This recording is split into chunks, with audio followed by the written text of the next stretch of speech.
Emma Thompson was just your average office girl. Coffee-fueled, spreadsheet-stressed, and trying to survive the 9-to-5 grind. Like most overworked employees, she had her fair share of complaints about her boss. But one particularly rough day, frustration got the best of her. She fired off a ranty text, full of sass and sarcasm, meant for her best friend. Only, she sent it to the wrong person. Jason Cole, her boss, her very powerful, very intimidating, very unapproachable CEO. The moment she realized what she'd done, Emma nearly fainted. Her heart was pounding so hard it drowned out every logical thought. That night, she didn't sleep a wink, convinced she'd be packing up her desk first thing the next morning. But instead of the fiery termination she expected, something wild happened. Jason didn't just keep her on board. He promoted her, personally, to be his new assistant. Now Emma's life is spiraling into chaos. Working one-on-one with the boss she accidentally roasted. Trying to keep her cool while he's suddenly different, kinder, even flirtatious. What is Jason Cole really up to? Can Emma hold on to her job? Or her heart? In a workplace filled with secrets, sarcasm, and maybe even sparks? Dear listeners, if you love emotional, heartwarming stories, don't forget to like, share, and subscribe to our channel. Let's dive into a tale that will stir your heart and stay with you long after the last word. Emma Thompson rubbed her eyes and stared in disbelief at the barrage of messages that had popped up on her phone at, what was it? 12:43 a.m. All from Jason Cole, her annoyingly gorgeous, impossibly uptight CEO. Review the changes and approve the latest proposal. Also, consider restructuring the flow on page 7. I need your edits before 6 a.m. Did this man not believe in sleep, or sex, or literally anything that didn't involve email chains and proposal drafts? She hissed under her breath and typed furiously to her best friend. Does this man even have a personal life? It's midnight, and he's micromanaging proposals. I swear he probably disinfects his pens if they so much as touch the floor. He's so OCD, it's terrifying. Last time at the office party I saw him, hiding in a corner, dry heaving, because someone sneezed. I heard it, girl. I heard the gag. And then I started gagging too. It was a whole mess. One message turned into 2, then 3, then 13. She barely had time to hit send on the last one before her screen flashed. Jason Cole, please review the edits I sent earlier. Number. She'd sent the entire rant to Jason. Freaking Cole. Heart hammering in her chest, Emma launched into damage control. Rapid fire, recalling each message one by one. 11 gone, 12, 13. Got it. And then, a final notification lit up her screen. Jason Cole, you've been paying very close attention to me, Emma.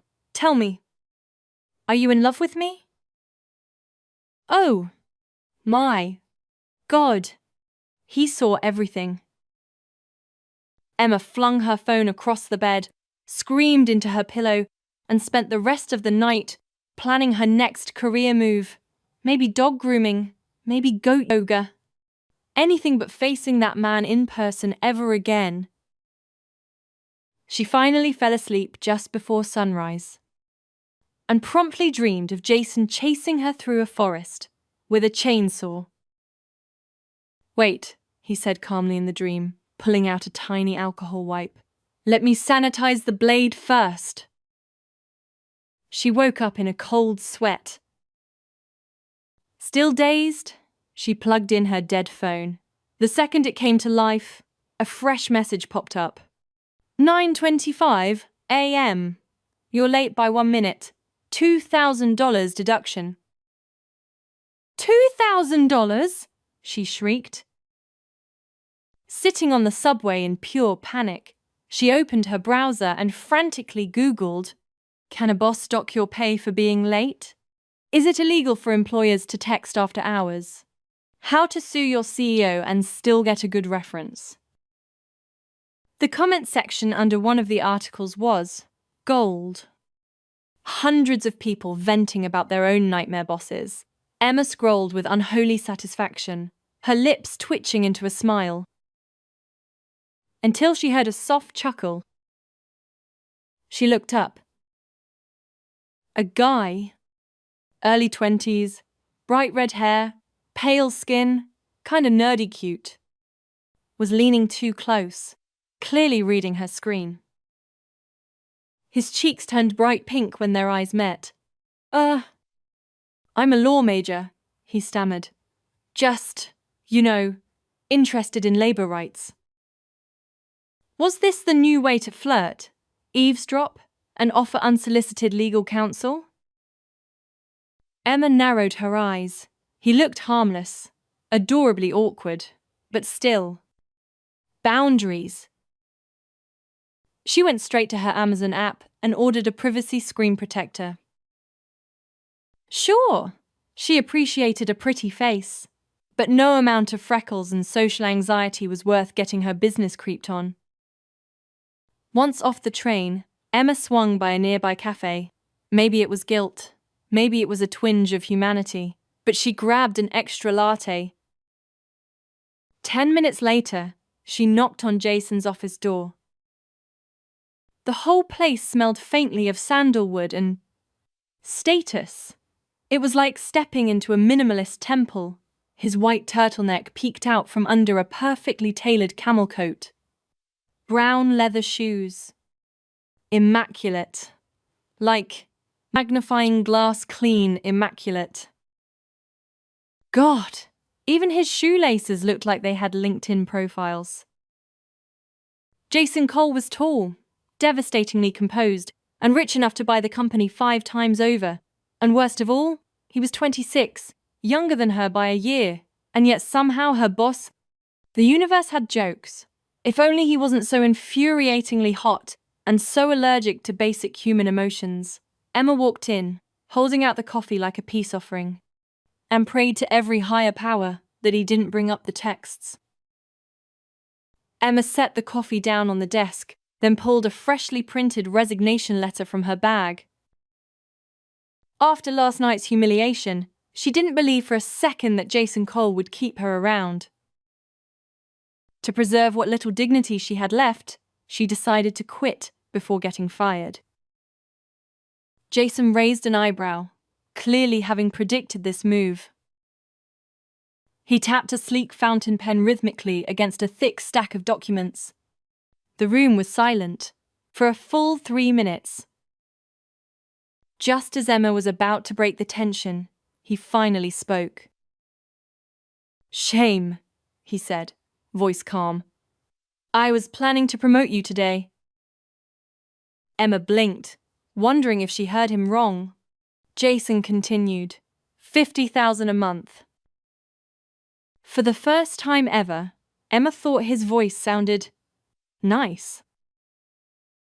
If she had known the promotion would make her his personal assistant, she might have refused on instinct. Now she sat at her new workstation. A sleek desk just beyond the glass wall separating her from Jason's office. She could clearly see him inside, carefully disinfecting a pen that had just fallen to the floor. "Is he physically weak or something?" she muttered. "That pen must have hit the floor 800 times a day." She knew the documents on her desk weren't going to be anything pleasant. Still, nothing could have prepared her for what she saw on the first page. Things Jason Cole likes and hates. Do not text gossip about your boss. Do not spy on your boss through the glass. Anything that falls on the floor must be disinfected before being handed to the boss. Iced Americano must include exactly 3 ice cubes. If phone cameras weren't so obvious, Emma would have taken a picture and sent it straight to Lila Cole, her best friend, and unfortunately, Jason's younger sister. Technically, Emma only got hired because of Lila, which made everything even worse. 54 pages of Jason's likes and dislikes. All she could think was, this man definitely wrote these at 2 in the morning. She looked up. Jason sat in his glass office, eyes slightly sunken, a shadow beneath them. He'd probably pulled another all-nighter. Whether it was because he looked good doing it, or because that $50K paycheck was whispering sweet nothings into her bank account, Emma felt a tiny flicker of guilt. She got up and brewed him a silver rose peppermint tea. Supposedly good for nerves.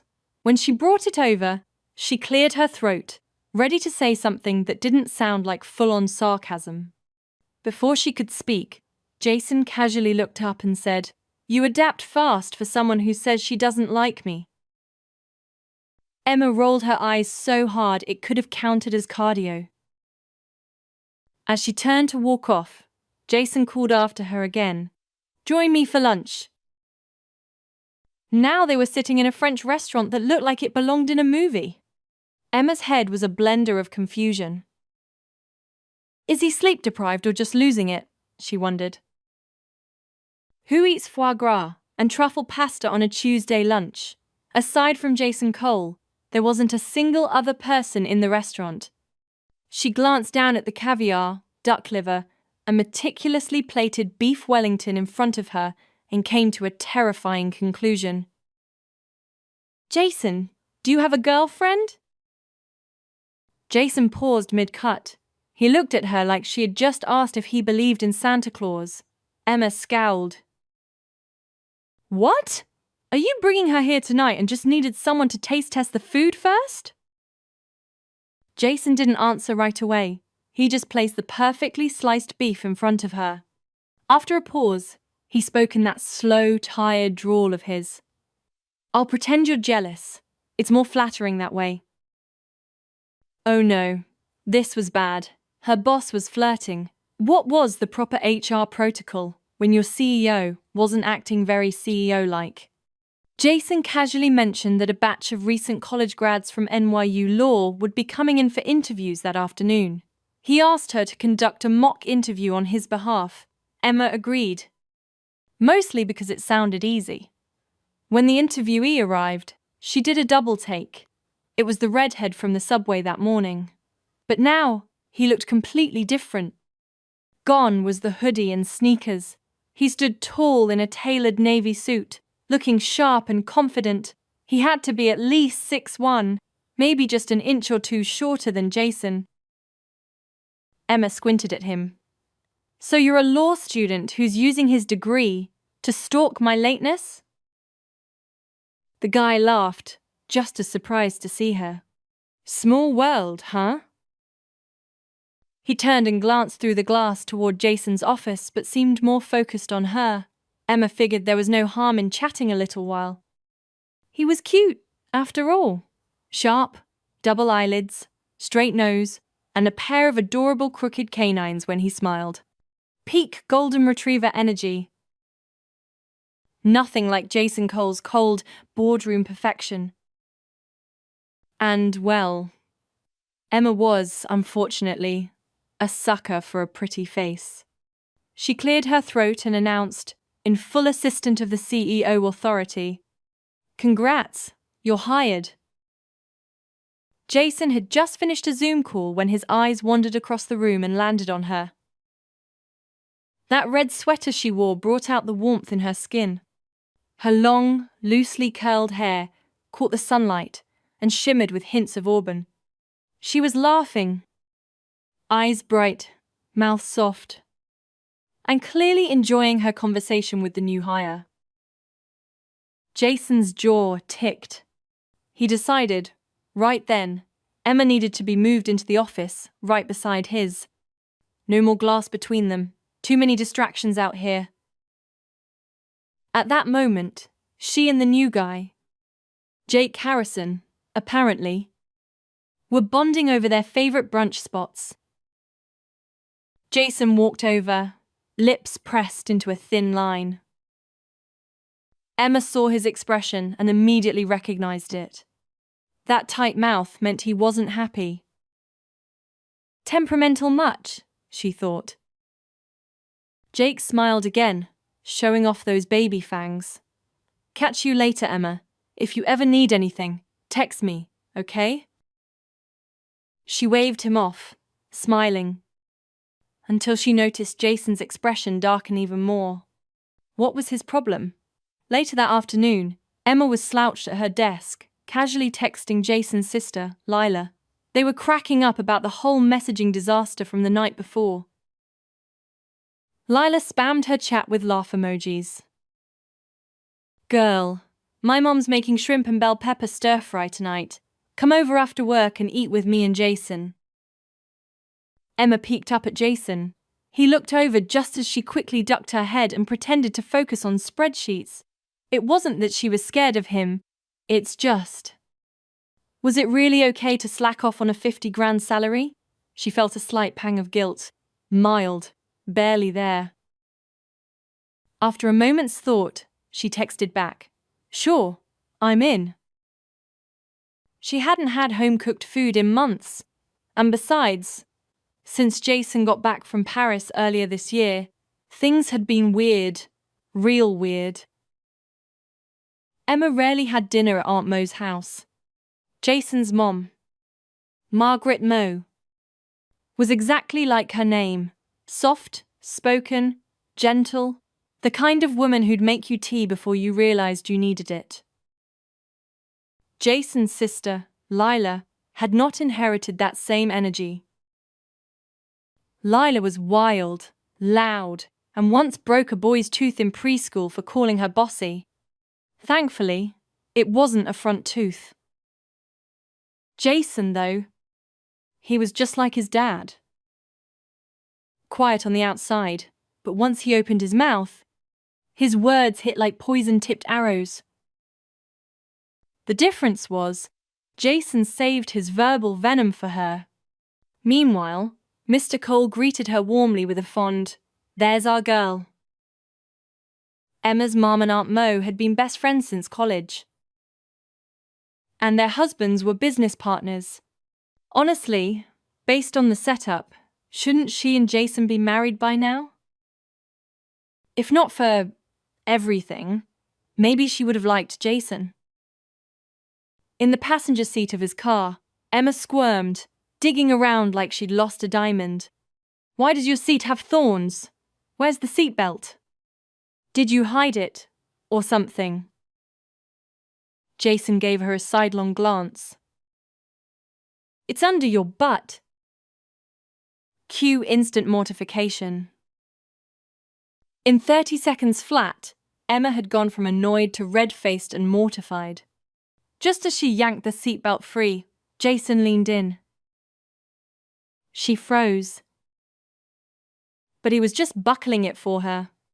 Still, this was the closest he'd ever been. She could see the tiny mole near his right eye. Smell the faint, constant scent of sandalwood that clung to him like a signature. Emma tried to ignore the way her heart decided to audition for a marching band. She even forgot to breathe for a second. Jason pulled back and slid into his seat like nothing happened. You didn't think I was going to kiss you, did you? The nerve, the audacity, the smirk. Emma gawked at him and dramatically scoffed, eyes wide. He had to be kidding.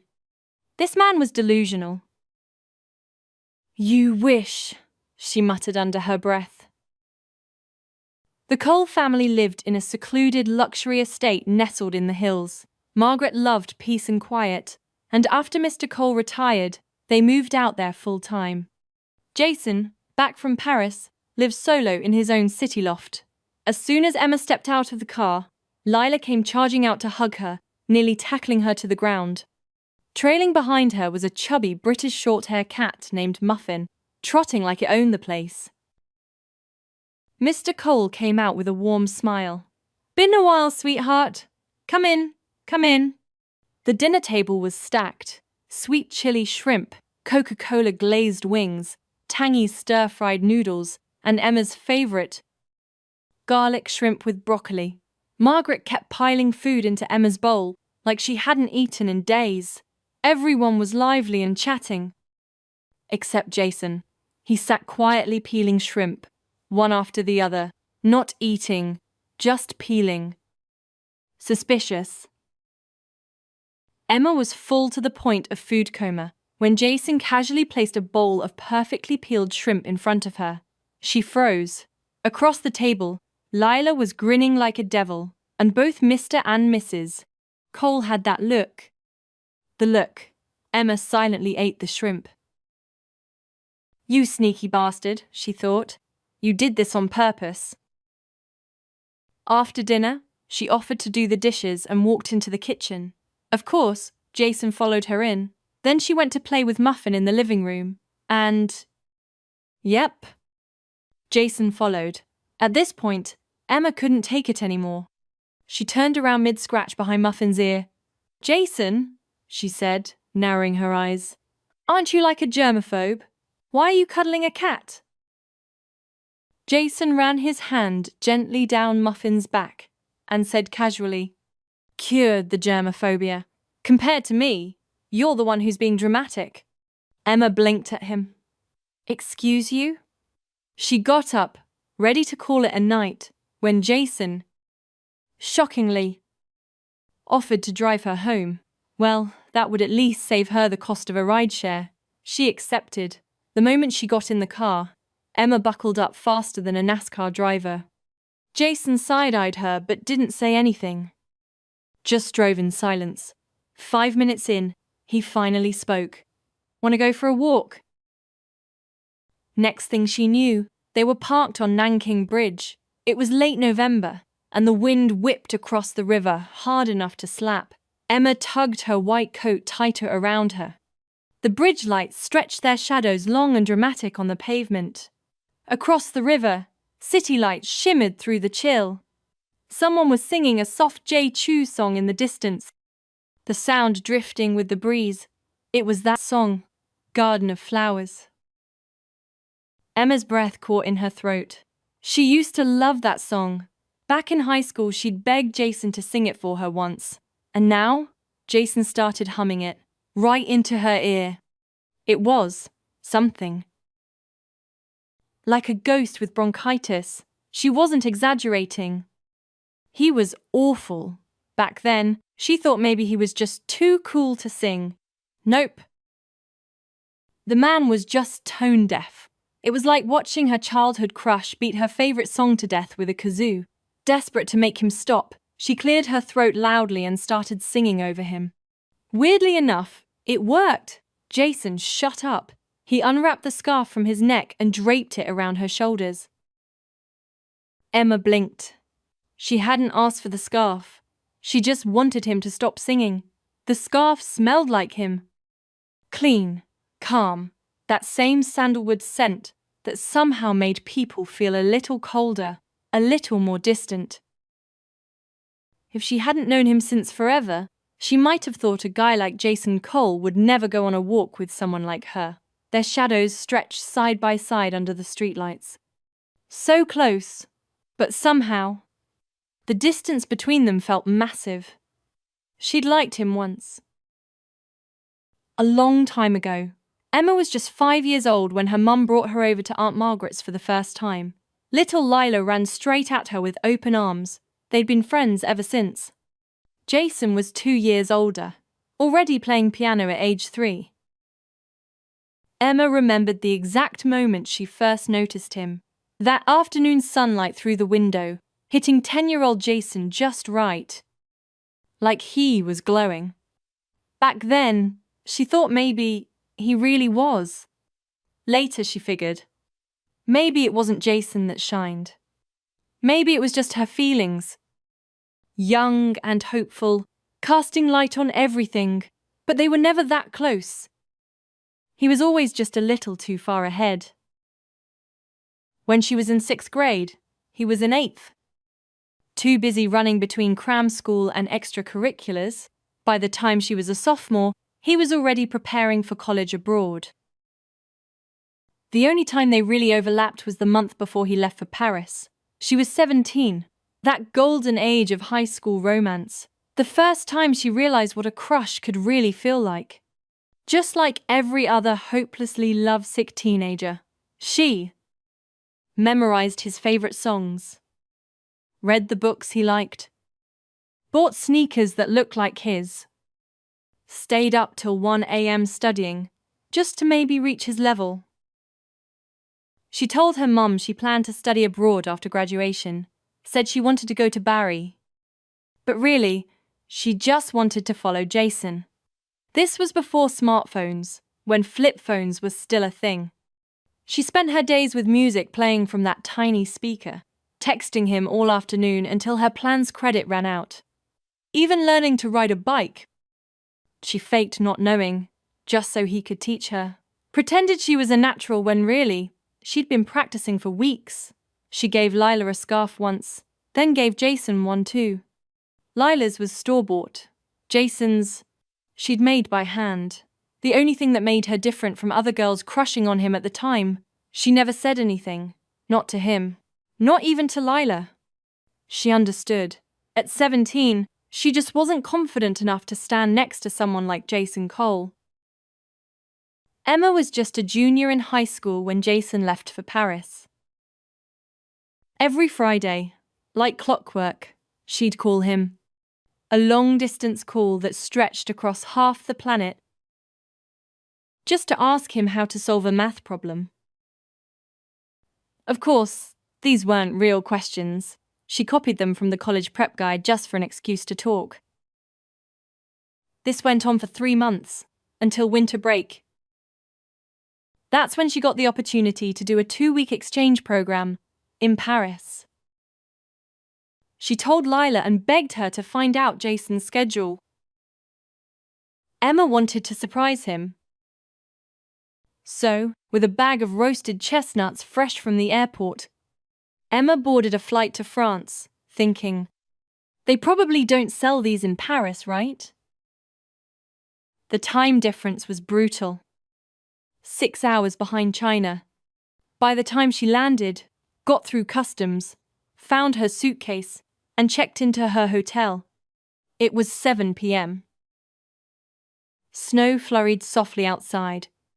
She was jet-lagged, sore, and freezing. But when she finally saw Jason, he wasn't alone. A blonde girl was wrapped tightly in his arms. Just like that, Emma's love story ended before it even began. Not with a breakup, not with a confession. Just silence. She didn't cry when her luggage went missing at the airport. Didn't cry when she waited 3 hours on a bench before her room was ready. But this cracked something open. And still, she didn't shed a single tear. She just walked back to her hotel, scarfing down all the chestnuts alone. Later, in bed, she couldn't help but wonder, did I ruin his dates by calling every Friday? Was I just annoying him? When she got home, she threw herself into college prep. Jason texted now and then. Got any more math problems? But she replied, got a tutor now. Don't need you anymore. International calls were expensive anyway. On her 18th birthday, Jason mailed her a model of the Eiffel Tower and a few Polaroid pictures of the Seine River, glittering in sunlight. She never told him she'd already been there, that she'd seen it herself a year earlier with a broken heart. After high school, she stayed in Nanking for college.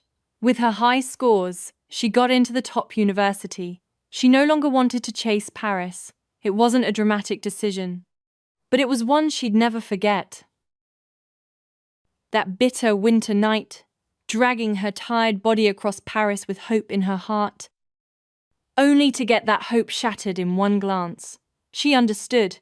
Jason dating someone wasn't wrong, and 17-year-old Emma had no right to be jealous, but she tucked those feelings away, left them behind, quietly and permanently.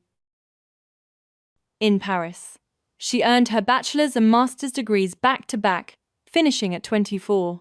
The same year, Jason came back. He had a PhD. Took over the company immediately. Ran it better than his father ever had.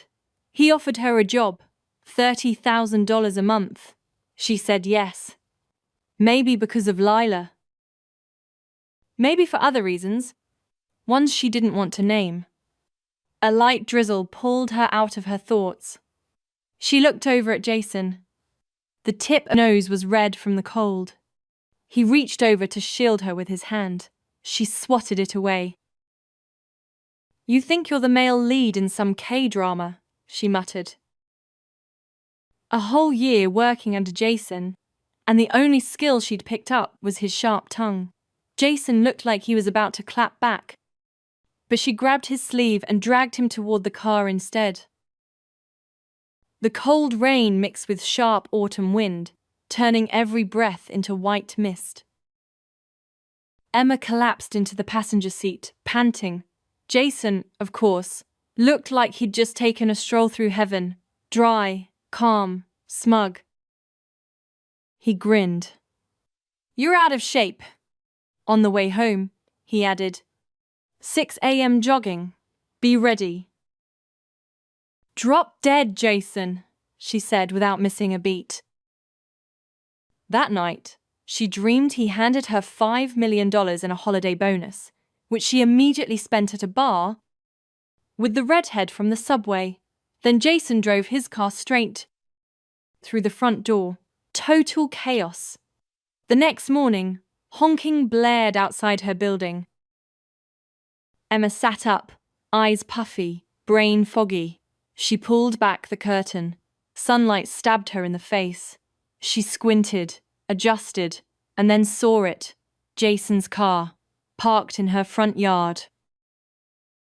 She definitely locked the front gate last night. So how the hell did he get in? She flew down the stairs, half-dressed, and sprinted toward her garden. She'd just planted those camellias herself.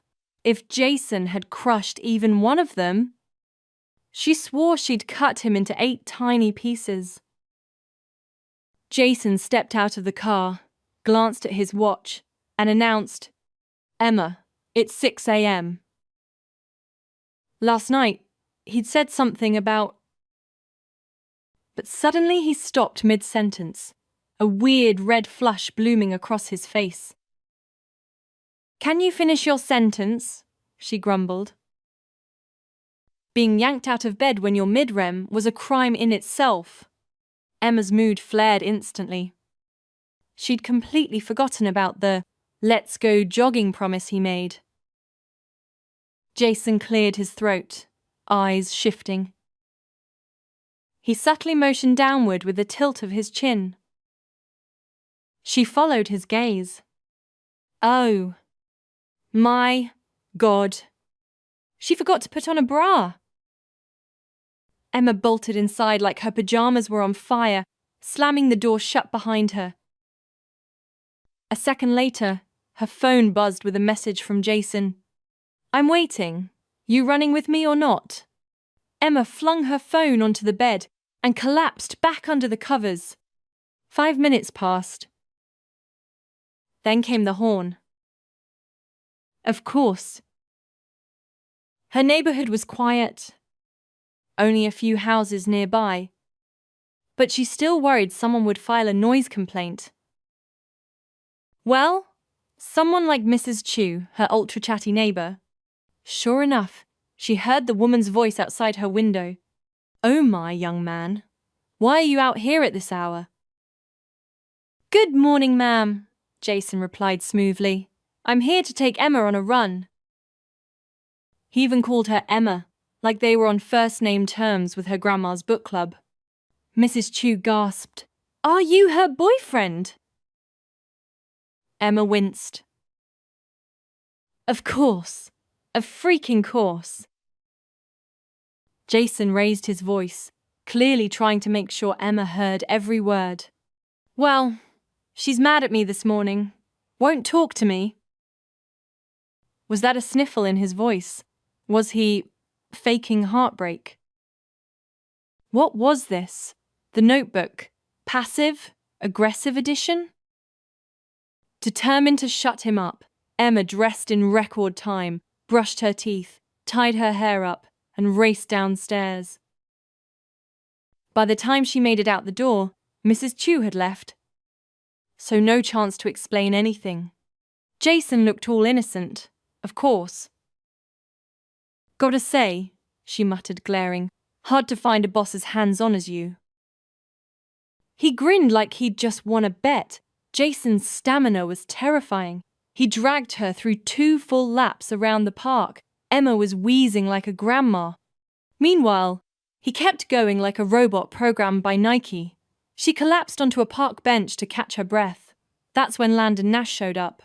Landon, the same kid who, back in preschool, got punched in the face by Lila and lost a tooth. Now, he was over 6 feet tall, bronze from basketball, and hot in that golden retriever jock kind of way. Emma, wow, long time! She smiled, catching her breath. Lila once said Landon had gotten a gold tooth to replace the one she knocked out. Now Emma couldn't help but stare at his mouth to check if it was true. Landon turned red instantly. Lila told you that, didn't she? Where is she anyway? Emma asked, laughing. She's been avoiding me for 2 weeks. God, these two were still ridiculous after all these years. Emma laughed. Just as Jason came into view, his expression stormy. He looked like he was ready to flip a table. Why was he mad now? It was just a run. Jason walked right up to Landon, fake smiling like a politician, held out his hand. Jason Cole, he said, Emma's boss. Landon's hand was left pink and slightly crushed after the handshake. What on earth was his problem? And then Landon, bless him, made it worse. If I'd had my phone this morning, I would have recorded Jason's face. The man went through 5 expressions in 30 seconds. Smiling, confused, shocked, then pity. Total pity. Emma blinked. Wait? Pity? Jason looked away. You have a crush on Lila, and he pities you? She teased. Jason drove her home after the run. She stepped out of the car. And of course, Jason did too. What are you doing? She asked, arms folded. I need a shower. You don't have a bathroom at your company HQ? She blocked the front door with both arms spread wide. Number absolutely not. Jason sighed like it pained him, stepped forward, and hugged her. Then, just like that, he walked inside, leaving Emma frozen in the chilly morning breeze, blinking at nothing. She slumped onto the couch, still in her running clothes, and stared blankly at the bathroom door. She had mentally drafted 10 different ways to make Jason suffer for barging in like that. But every revenge fantasy died the moment he stepped out, wearing her Hello Kitty towel. Jason Cole, 6'1", wrapped in a baby pink towel covered in cartoon cats that barely reached mid-thigh. Emma instinctively grabbed her phone to take a picture. Jason lunged. What followed was absolute chaos. Emma crashed back onto the couch. Jason was on top of her, pinning her down with one hand, while the other held her phone triumphantly out of reach. She could feel the press of his bare chest, or lack thereof. You don't even have a chest, she muttered. He said nothing, just stared at her. Water droplets from his hair fell onto her face. Cold, sharp, too real. She shoved him off. Jason disappeared back to his car to grab clothes. Emma sat there, heart hammering against her ribs, still trying to process what just happened. Then came Mrs. Chu's voice. Again. Young folks these days full of energy.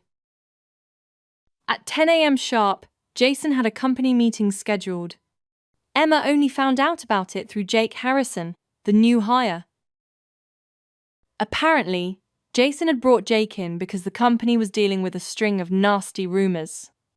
All the gossip pointed straight at Jason. He's only in charge because of his dad. The company's falling apart behind the scenes. Total nonsense. Everyone who worked there knew Jason was scary, competent. He didn't just fill his father's shoes, he outgrew them. Still, with the company negotiating a major city contract, the timing couldn't have been worse. But Emma, her expression screamed pissed. "Things will settle down," said Harper-san, the risk and compliance team lead, gently. Emma took a breath and nodded, just in time to see Jason looking straight at her, smiling. Why the hell was he smiling?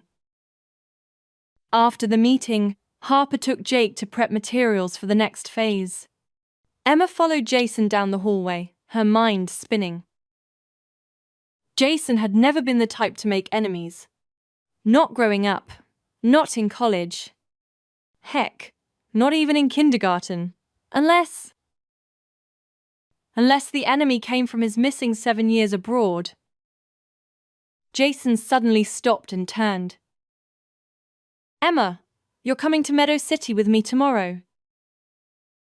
She blinked. "Tomorrow's the weekend." Jason looked unmoved. Clearly, she was working Saturday, but then it clicked. Meadow City was the origin of the rumors.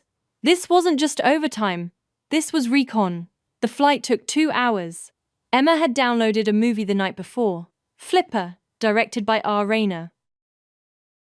Jason saw the title and casually said, "I've been meaning to watch that." So she handed him one of her earbuds. Near the end of the film, the grandfather character said his now famous line, "One day, you'll meet someone who feels like sunshine after endless rain. And you'll realize everyone else was just passing clouds." Right then, Jason leaned in and whispered something against her ear, but turbulence hit at the exact moment, and she couldn't make out a word. "What did you say?" she asked, pulling out the earbud. Jason shrugged, all innocent. Didn't say anything. Liar. Emma didn't press. Winter in Meadow City was brutal. The moment they stepped off the plane, she shivered. She'd packed light, thinking they'd only be there a day or two. Without a word, Jason unwrapped his scarf and draped it around her neck. And just like that, she remembered the first scarf she ever gave him. The one she'd knitted by hand at 17. She'd never once seen him wear it. He probably threw it away. Emma pushed the ache down and said nothing. Their hotel rooms were across the hall from each other. Jason told her to rest and be ready for lunch by noon. Emma braced herself for a French restaurant, but thankfully, he took her somewhere local. Cozy, normal.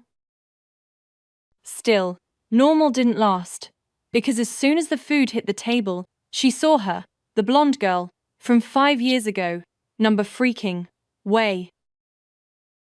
She glanced at Jason, brain short-circuiting.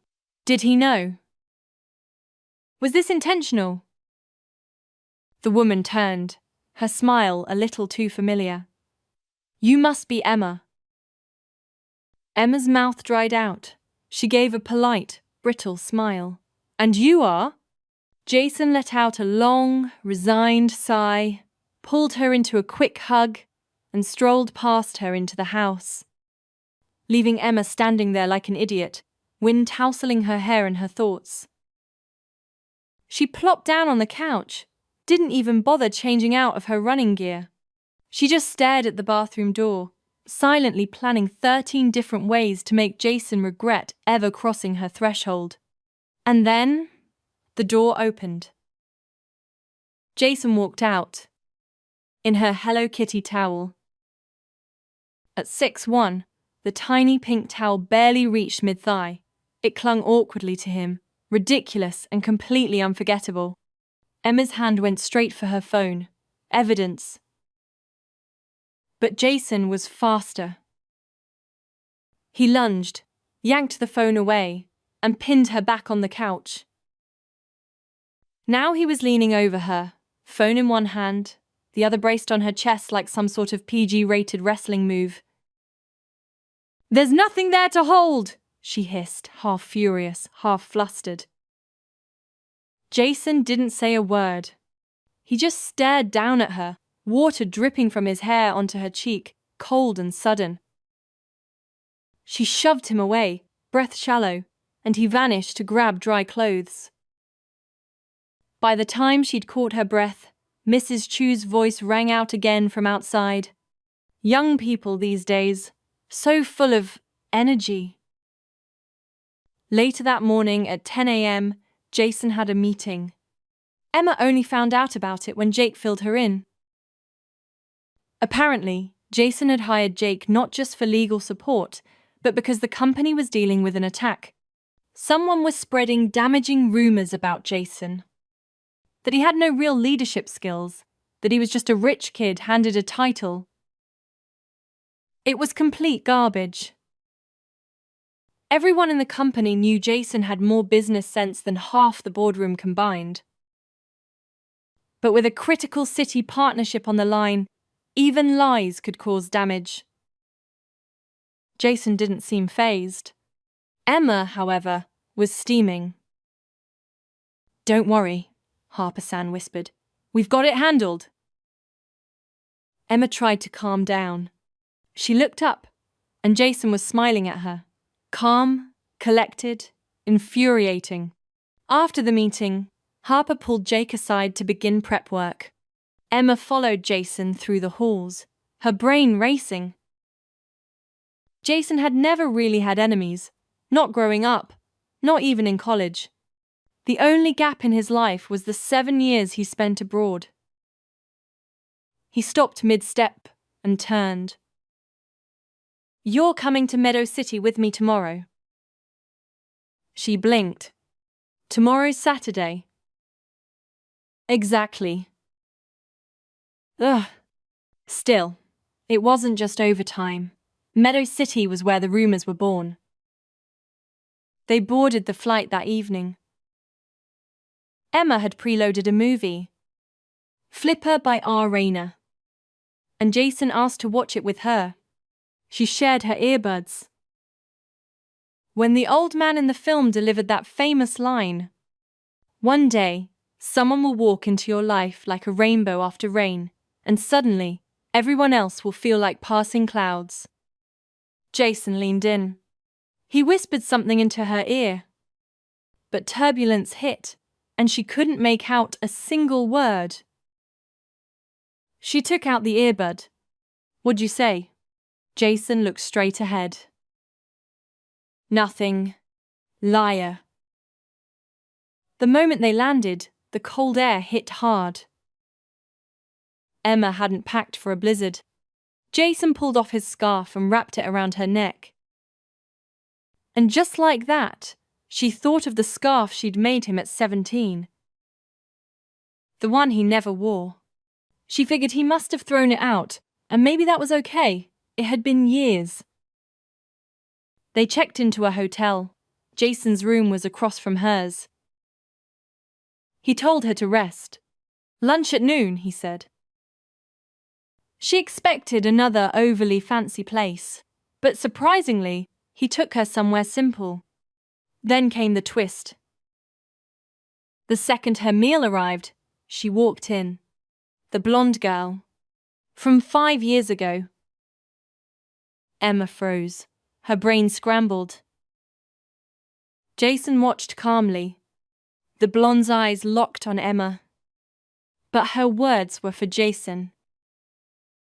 "This is the woman you've been in love with for 9 years. Emma's jaw nearly hit the table. Jason didn't flinch. "Nancy, I know it was you spreading the rumors." "Wait. What? He brought her here? To witness a breakup?" Jason continued, his tone like ice. You don't need childish games to get my attention. If you thought I made Emma up, well, here she is, in the flesh. He paused.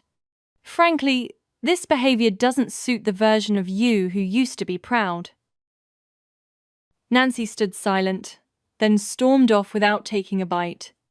Emma just sat there, stunned, the words 9 years echoing in her mind. She couldn't remember how she made it back to the hotel. The phrase kept looping in her head. The woman he's loved for 9 years. She wanted to ask him what he meant. But the words never came out. She fell asleep fully dressed. A knock woke her. 6 p.m. Rain slammed the windows, thunder crashing in the background. She opened the door. Jason stood there, soaked, holding 2 steaming takeout containers. You hibernating piglet? He teased.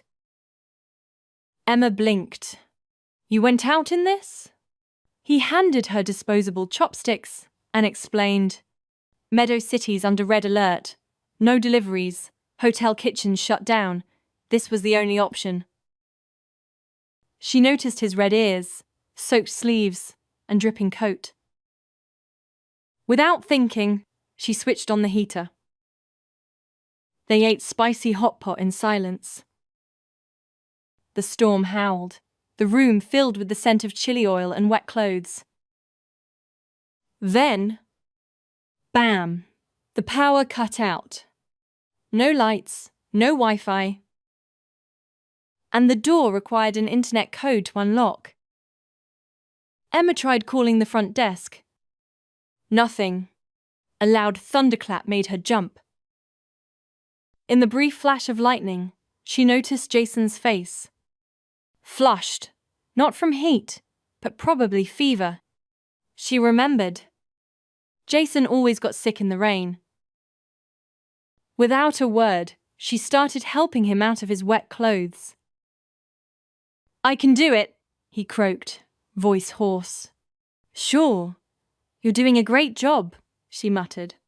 He kept trying to brush her off, but his hands clung to her waist instead.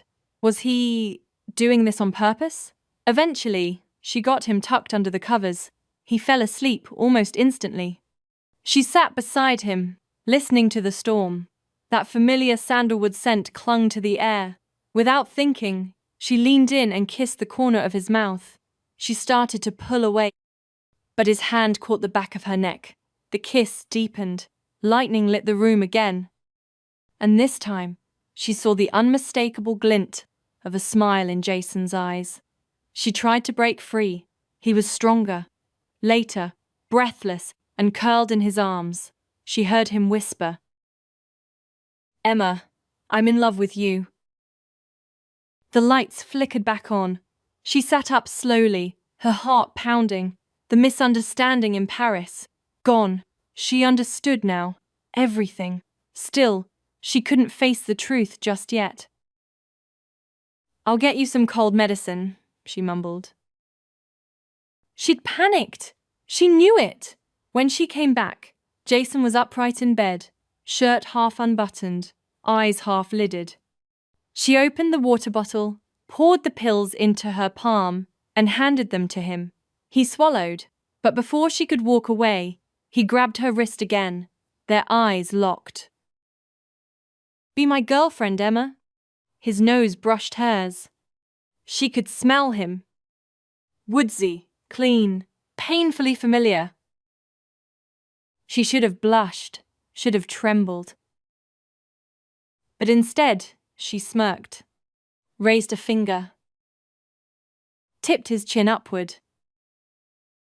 I heard you've been in love with me for 9 years? Her heart finally skipped a beat. Jason let out a low chuckle. His lips brushed her ear. Maybe. That's not all. Think I can get a raise? She teased, hand sliding across his chest. Jason caught her wrist, pulled her close, and kissed her breathless. This whole company belongs to you. Mrs. Chu had been right. Young people really are full of energy. They didn't get out of bed until noon. By then, Emma was starving. Jason got dressed and took her out for lunch. The storm had passed. The streets sparkled after the rain, fresh and clean. The rumors about Jason vanished. So did the 7-year misunderstanding between them. After the trip to Meadow City, everything seemed to start falling into place. Jason reached over to wrap his scarf around Emma. She stopped him and did it herself. He leaned down and kissed her forehead gently. Since they made things official, Jason had apparently committed to kissing her at least 800 times a day. At lunch, he sat across from her, eyes glued to her face. "Stop staring and eat," she said, plopping a piece of grilled meat into his bowl. But Jason only grinned. "When someone this beautiful is sitting across from me, everything tastes better." Emma nearly choked on her rice. "Can you go back to being sarcastic and rude? This cheesy stuff is too much." Their return flight to Nanking wasn't until 8 p.m., so they had the whole afternoon free. They went to the city's most famous park. The path they walked was lined with tall sycamore trees, leaves scattered from the rain the night before. Each step crunched softly beneath their shoes. Jason held her hand tightly. "Why'd you stop calling me for math help back in senior year?" he asked, voice a little wistful. Emma didn't know how to tell him she'd actually flown across the world to see him once. So she lied. International calls were expensive. She rose up on her toes and kissed him. And for once, she was thankful life had taken such a long, winding road, because it led her right back to him. They landed in Nanking a little past 10 p.m. Jason insisted on driving her home. Since the moment they'd started dating, he clung to her like she might disappear. He told her it was because he'd already missed 7 years of her life. Truthfully, Emma felt the same way. Jason's place was famously minimalist. Grey blues, sharp edges, quiet lighting. She wandered from room to room before stopping in front of a familiar scarf lying on his bed. It was the scarf, the one she'd hand-knitted for him 5 years ago. She turned around to say something, but Jason was already there, wrapping his arms around her from behind. "I never wore it," he murmured, pressing his forehead to her neck.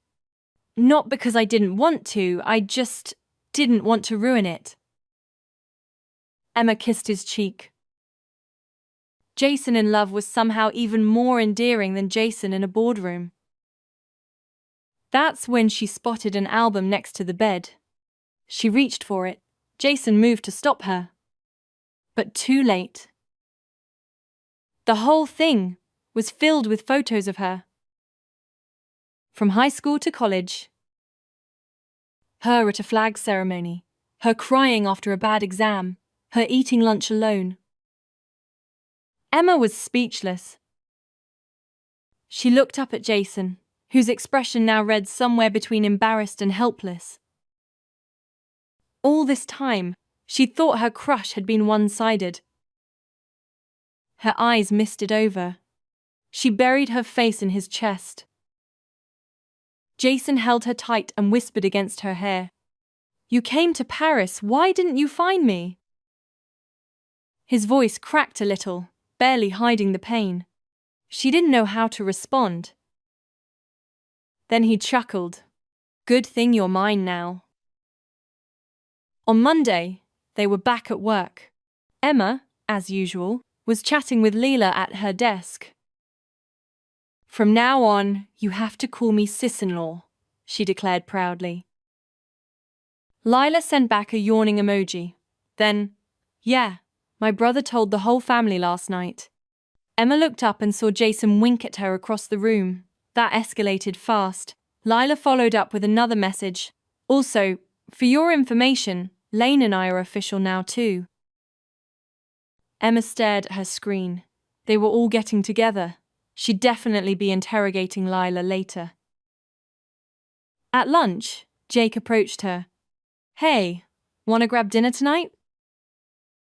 Before she could answer, the temperature in the room dropped 5 degrees. Jason had just posted to the company chat, "Company barbecue tonight. Mandatory. Hosted by your favorite CEO." Someone was jealous.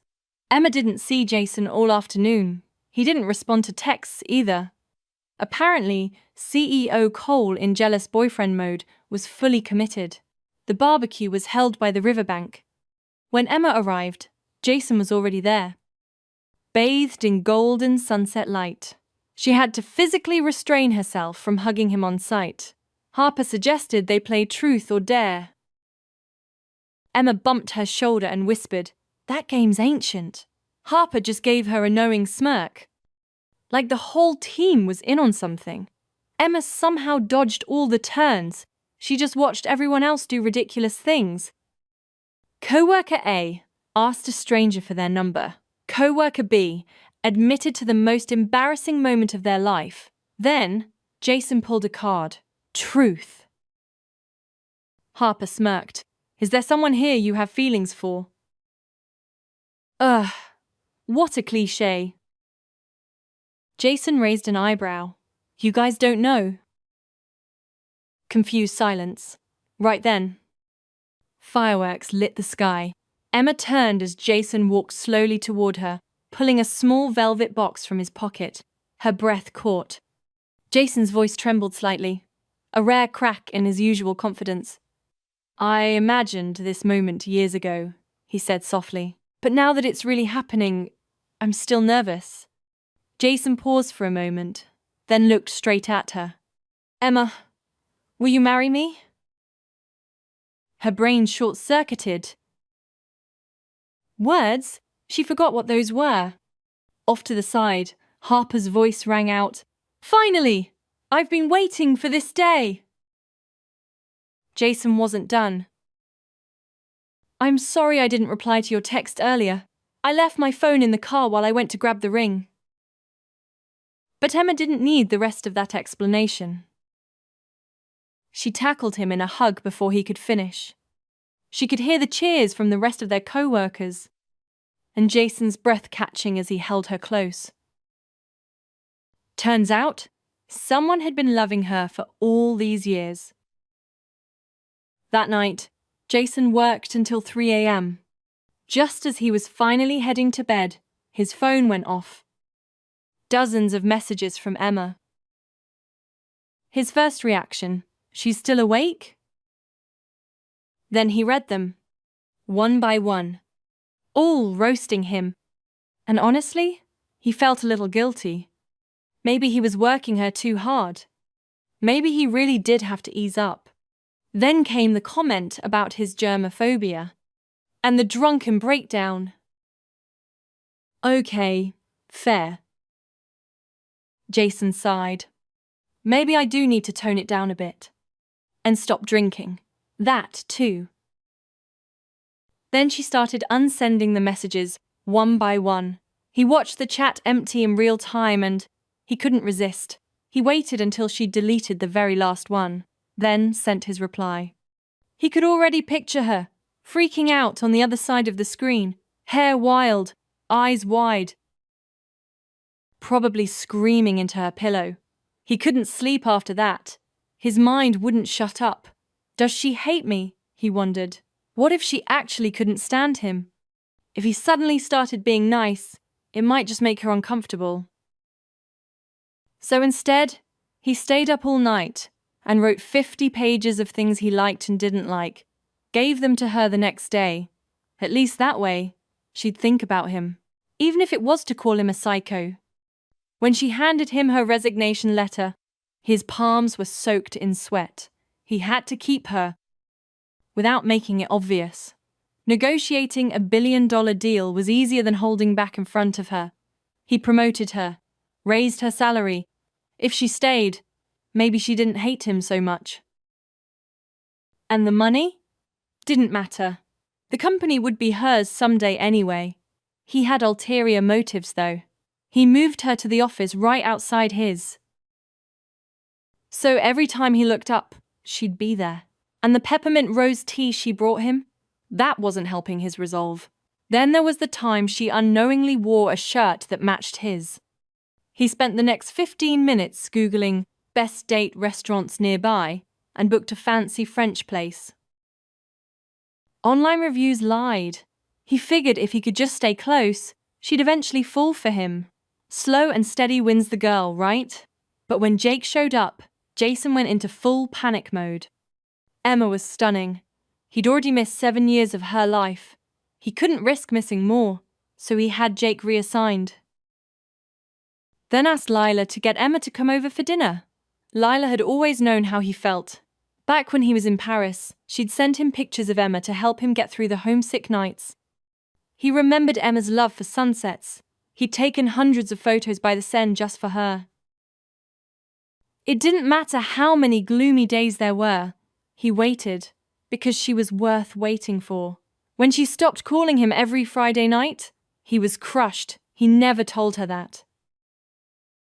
He read somewhere women like men who peel shrimp for them.